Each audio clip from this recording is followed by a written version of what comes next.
You, my beautiful friends, we are back here.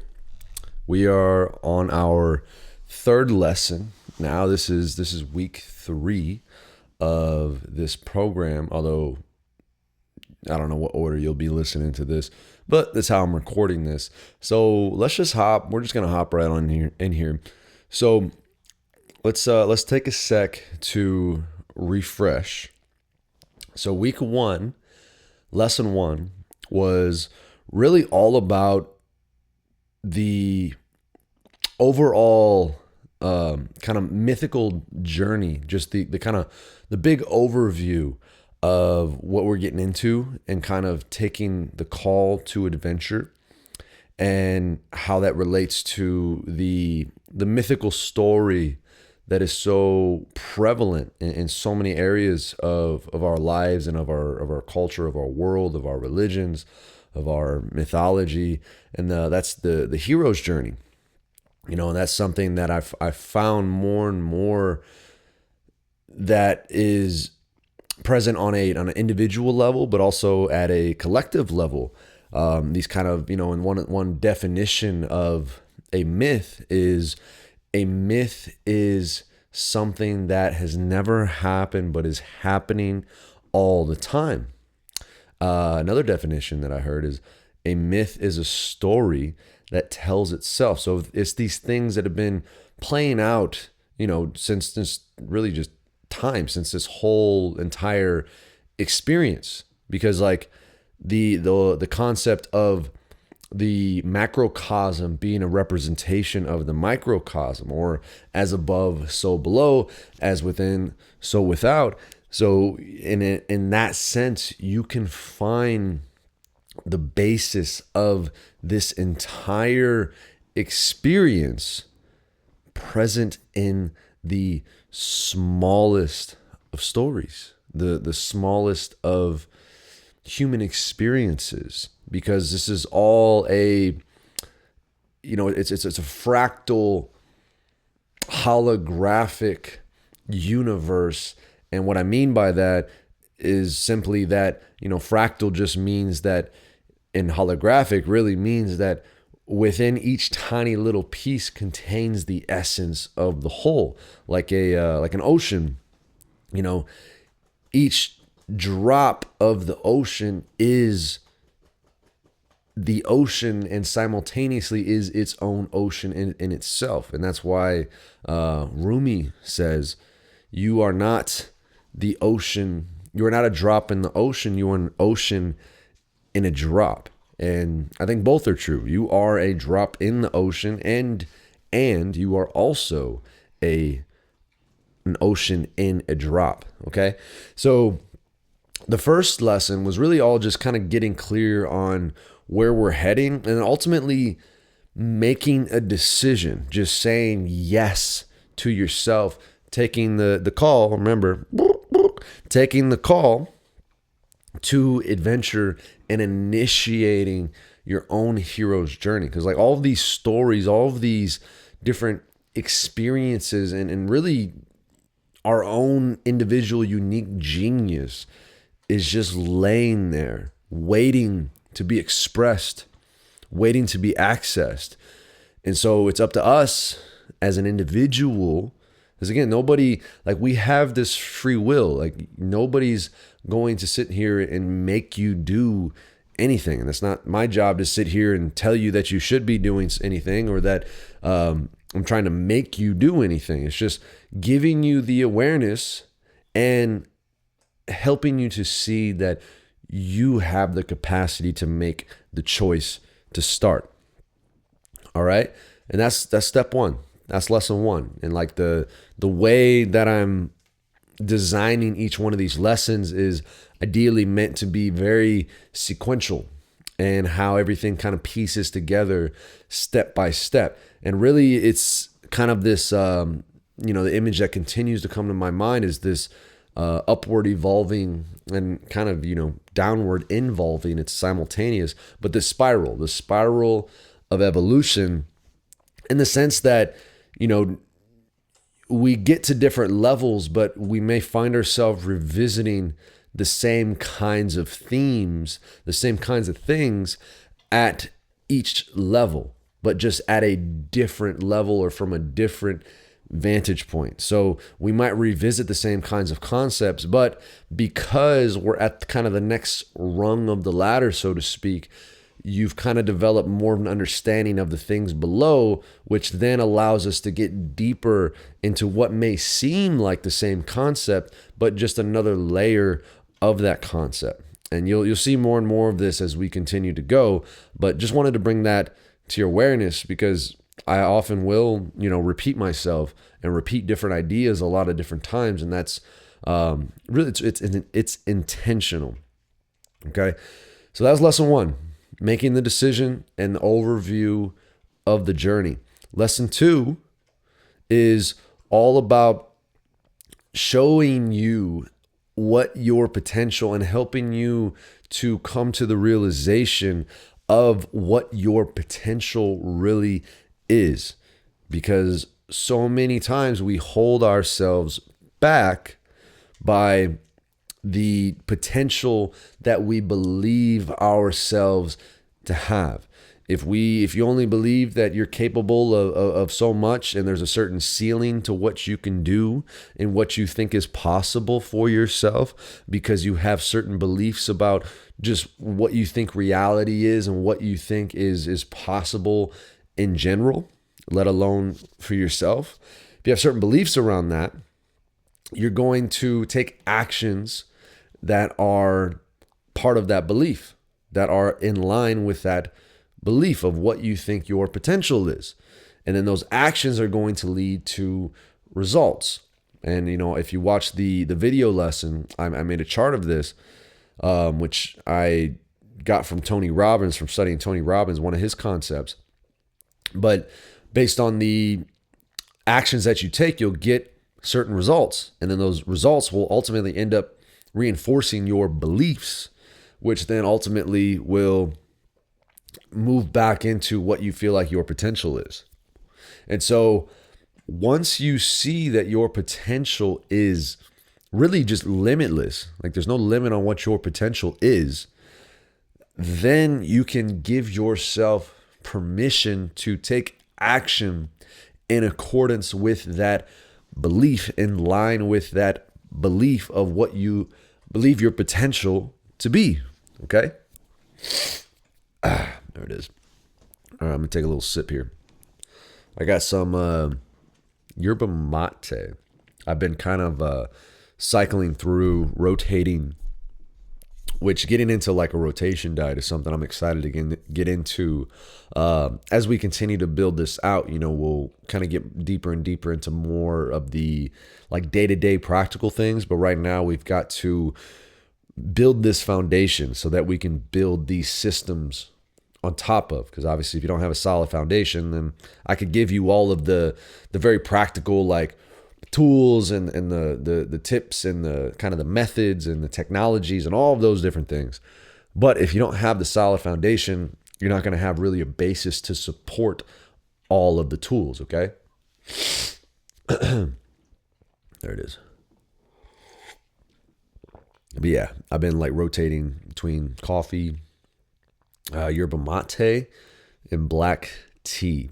I found that like if I do kind of one like source, just like food, if I eat the same food over and over and over again, if I drink the same stuff over and over and over again every day, it kind of starts to can be problematic after a little while. So I found if I rotate these things, then I don't run into those same things.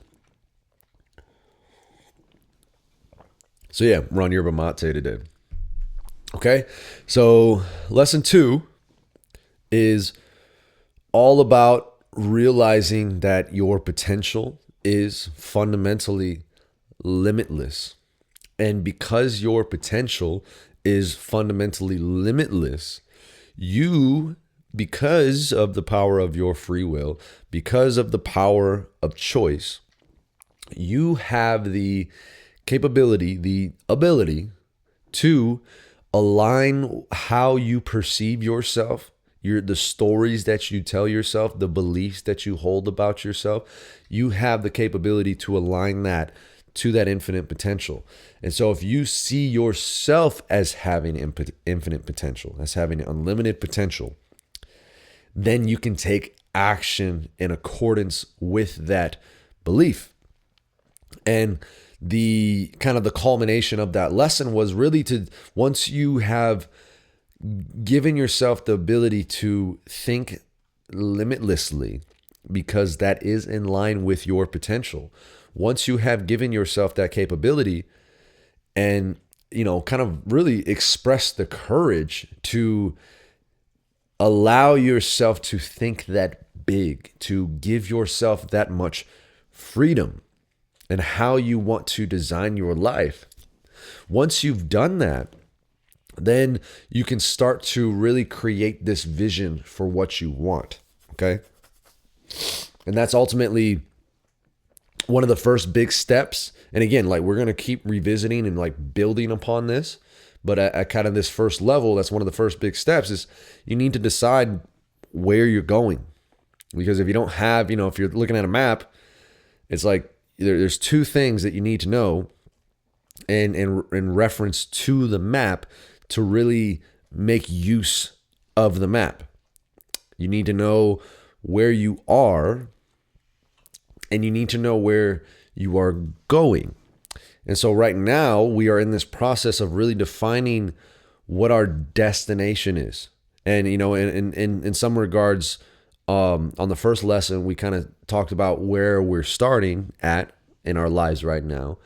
But we're going to build on that a little more. Obviously, you can, in this system that we're developing, you are going to be able to kind of pinpoint specific areas of your life where things might be out of balance, and even down, like when we start building out your training program, because ultimately, for me, this is kind of, I guess maybe this is a story that I'm telling myself, but it seems, challenging to really take what I'm really trying to give you here, because it's like, this is literally this system of life mastery that encompasses, it's a foundational system that has the potential to encompass really every single aspect of your life and create systems around all of those aspects. Just like we do in business, where we create systems and processes around everything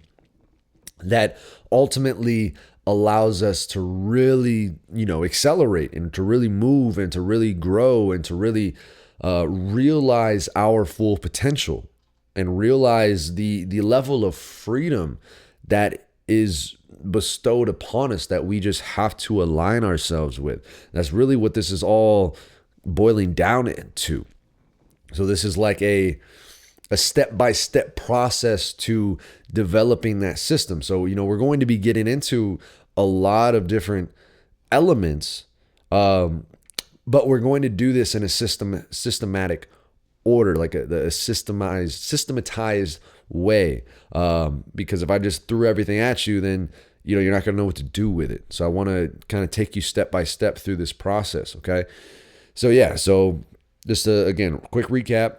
Lesson 1 is, here's the journey. Here's what we're going to be partaking on. And are you ready to take the call? Are you ready to make that decision? Are you ready to say yes to yourself? Lesson 2 was, okay, you said yes to yourself. You're taking the call. And now, what's the first thing that we need to do? We need to realize that you have this potential to really envision yourself where you want to be, and know that it is possible to realize that. So now, really, we need to start developing and start going along this path. And what has continued to come up for me, because how I kind of approach these, and again, the reason why I think I talked about it last time, why I do these podcasts, is to really kind of help me formulate and synthesize these ideas and kind of see how these things move in a systematic order, kind of this chronological step-by-step process.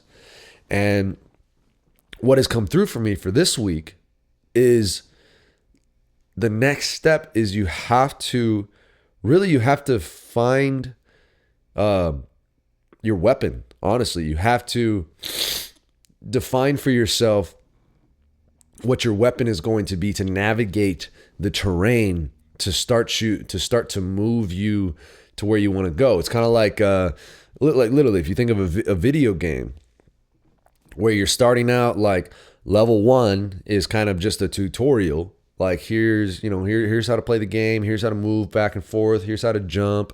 Here's how to kick. Here's how to do these things. And kind of here's like the big overall picture of what we're trying to do here.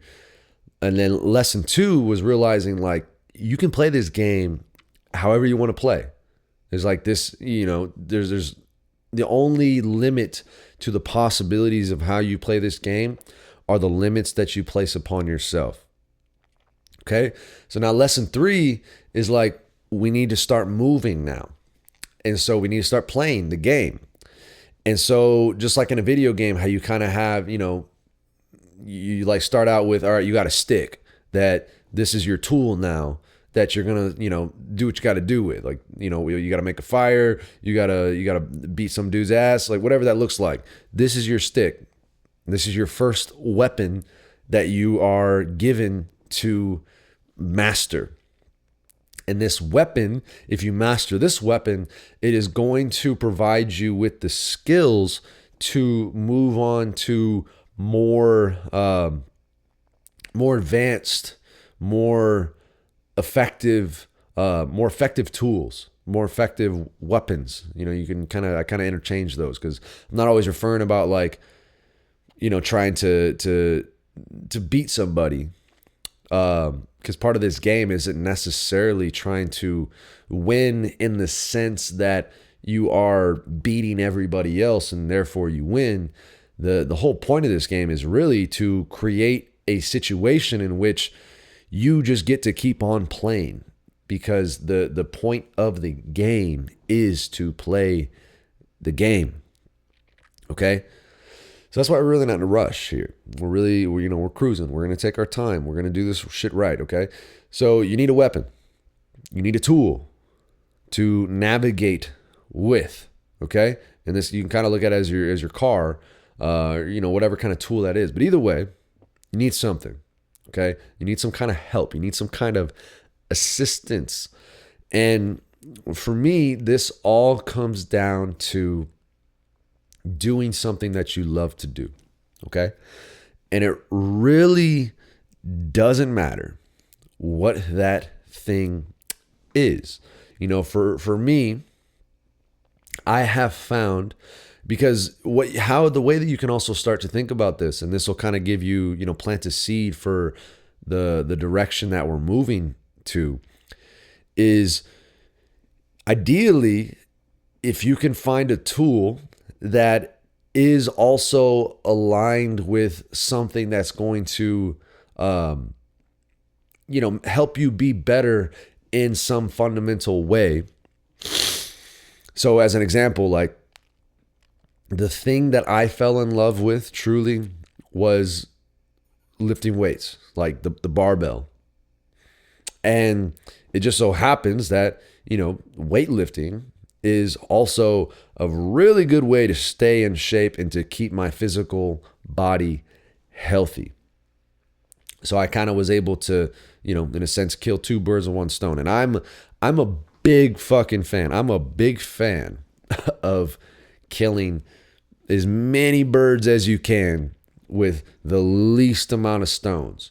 It's like, for me, if I can throw 1 stone and I'm eating for the rest of my life, like, I would rather take the time to really devise a plan and develop my skills such that I can be a master of the stone throwing in a way that I can basically, in this metaphor, I can feed myself for the rest of my life by just throwing a single stone.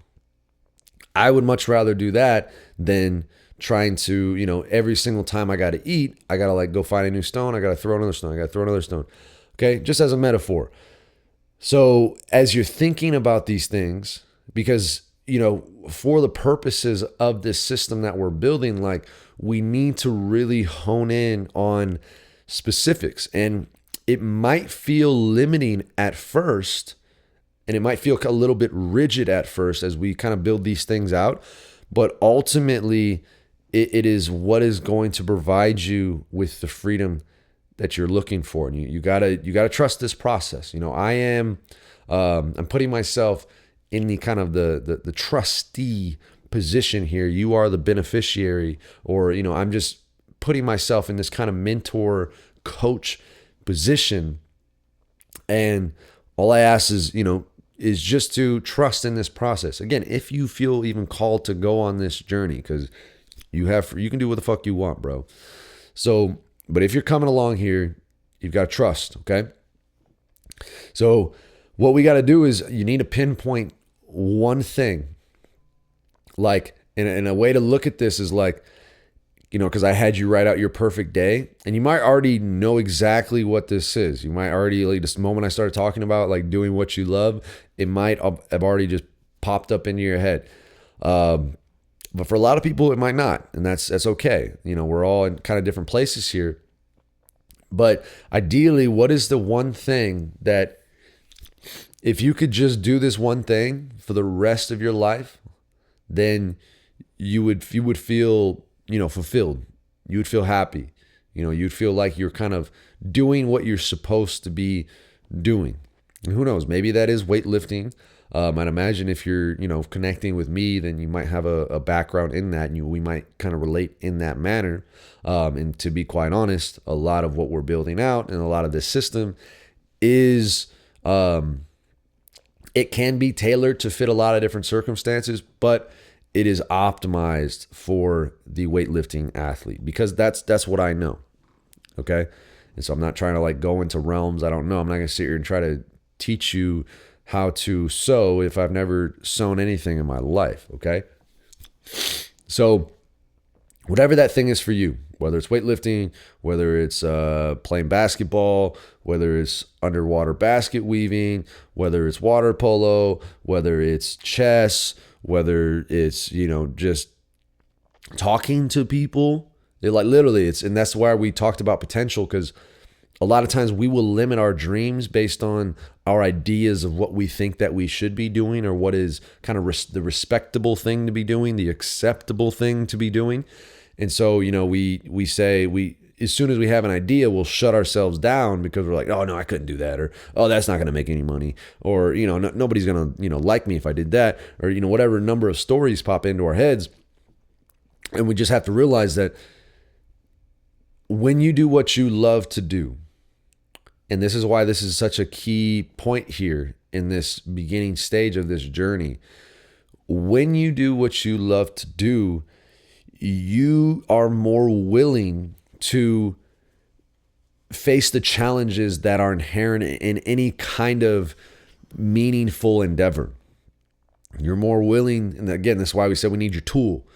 Because when you have a tool that you really love and that you really are, you're willing to master.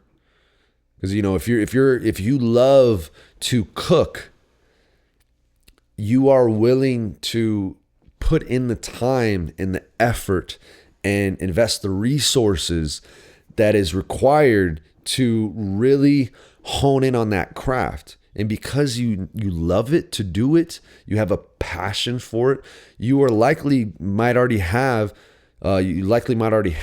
some innate talent, some innate skills for doing that thing. Okay? And because of that, one, you are more likely to face the inevitable challenges. You're more likely to overcome the obstacles. Because imagine, like, for me, and I can just share my own personal story here. I fell in love with weightlifting. And because I fell in love with weightlifting, when I was in probably, the hardest point in my life, where it felt like everything was falling apart, I was super depressed. I was literally on the verge of just fucking killing myself because it all seemed so pointless to me at that point. My safe haven, my saving grace, the thing that helped me was weightlifting, because I knew that I could go in the gym, I could find my own space, find my own peace, and doing what I was doing and lifting weights. And, you can argue about, any number of reasons why that is, but either way, like that's what it was. And my invitation is for you to get clear on what that thing is for you. And again, it doesn't have to be this like super thought out plan. It just needs to be something, like something that you can get moving on. Because again, you may try something, you may realize you didn't like it, you didn't fall in love with it like you thought that you thought that you would. And that's okay. That's a stepping stone. But you will find something, because we all have something. And this is the spark of your genius. Okay? So find that thing, whatever that is, and then create a way for yourself to do it regularly. I mean, ideally, you need to revolve your life around this thing. Again, that may seem kind of scary at first, but another aspect, and this is in line with the hero's journey, is this shit is supposed to be hard. And really, it is supposed to be the hardest thing you've ever done in your life, because it's supposed to change you. Okay? And this is the initiation. You don't just go on this journey and it's all fucking, roses and tulips and birds singing over your head and rainbows and sunshine. Like, you are about to go into the deep, dark forest. And you're going to face some obstacles. You're going to see some monsters. And again, this is why we need our tool, so that we have something to help us to navigate with. And it needs to be something that you're willing to master, because if it's not, it's going to be very easy for you to just quit and give up. Because again, if you think about like a mother giving birth, and it's, arguably, again, I'm a dude, I don't have any fucking clue, but I can imagine, and I've heard that it is literally one of the hardest things that you could possibly do as a human being, is give birth. And it is like literally this dying process, this death process. And so in that, because the mother loves the child so much, and like there's so much invested into that, she's willing to go through that process, but to go through that pain, to go through the dark night of the soul to deliver that baby. Okay. And, in that regard, like, women kind of have this built-in initiation process of giving birth, of being a mother. Men, on the other hand, we don't really have that like built-in thing. Our initiation is us following our passion. And again, like when we talk about the masculine and the feminine, both, biologically, men and women have masculine and feminine elements to them. It's the complementary opposites. Men might be kind of more masculine by nature, women might be more feminine by nature, but there's still both of those aspects in men and women. So having that tool, this is simultaneously what's going to begin the initiation, and what is simultaneously going to help you through the process of that initiation. And then once we have developed that tool, once we have defined that tool, whatever that is, and then we can start developing, that's when we can start creating systems and start really creating practices to, metaphorically sharpen the axe, to help you be the most effective in navigating what you are about to embark upon. Because again, and like, I don't say this lightly, it's not going to be easy. You're likely going to face some of the scariest shit you've ever faced, because it's all parts of you. Like it seems like you're going on this journey outside, but really you're going on this internal journey. And that's the really important journey. All right. So my video is about to cut off here. I'm going to close this out, but find what you love to do. And that is the way, my friends. I will see you in the next episode. Peace.